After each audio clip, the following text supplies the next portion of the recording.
Long term wealth creation की journey के लिए सबसे बड़ा खतरा मार्केट के उतार चढ़ाव या फिर आर्थिक मंदी नहीं होता, बल्कि वो होता है आपका खुद का बिहेवियर। बिहेवियरल फाइनेंस एक फील्ड है जो स्टडी करती है कि साइकोलॉजी किस तरह आपके इन्वेस्टिंग डिसीजन को इन्फ्लुएंस कर सकती है।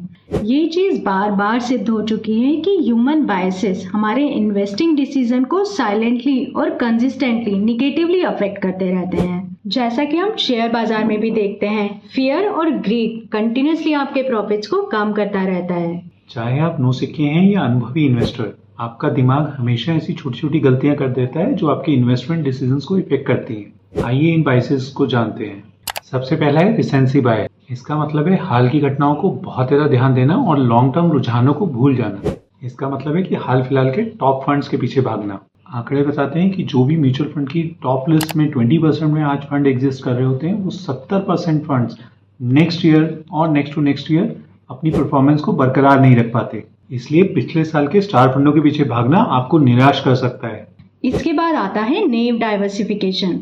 इसका मतलब होता है कि बिना किसी रिसर्च किए हुए बहुत सारी ऐसी स्कीम्स में पैसा डाल देना जिसमें आपस में बहुत ज्यादा कोरिलेशन है या फिर पोर्टफोलियो बहुत ज्यादा ओवरलैप हो रहा हो। एनालिसिस यही कहते हैं कि हम यदि सोच समझकर सिर्फ और सिर्फ 5 अच्छे नॉन कोरिलेटेड फंड्स का भी पोर्टफोलियो बनाएं तो वो टॉप परफॉर्मिंग 15 फंड्स के पोर्टफोलियो से भी अच्छा रिटर्न्स दे जाता है।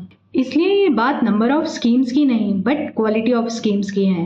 कुछ और बायस भी हैं, जैसे हॉट एंड फैलेसी, जिसमें इन्वेस्टर तेजी से बढ़ते हुए सेक्टर्स की तरफ दौड़ पड़ते हैं और अचानक जब वो नीचे गिरते हैं तब उन्हें बहुत ज्यादा नुकसान हो जाता है। एक और भी आता है हर्ड मेंटेलिटी, यानी जहां भीड़ भाग रही है आपने भी वहीं भागना शुरू कर दिया। जैसे रिसेंटली अभी सभी बिटकॉइन के पीछे भाग रहे हैं।